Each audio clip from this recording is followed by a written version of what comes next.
How to fix WhatsApp voice message ear speaker problem. First, restart your device. A simple reboot can fix temporary glitches affecting audio playback. Second, go to Play Store or App Store and search for WhatsApp and tap Update if available.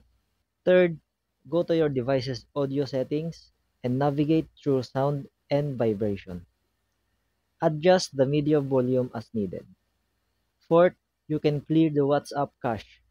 To do that, long press the WhatsApp app, then tap Info, Storage Usage, and Clear Cache. You can test other apps. Play audio through your ear speaker using other apps to see if the problem is specific to WhatsApp. If it affects multiple apps, it might be a hardware issue.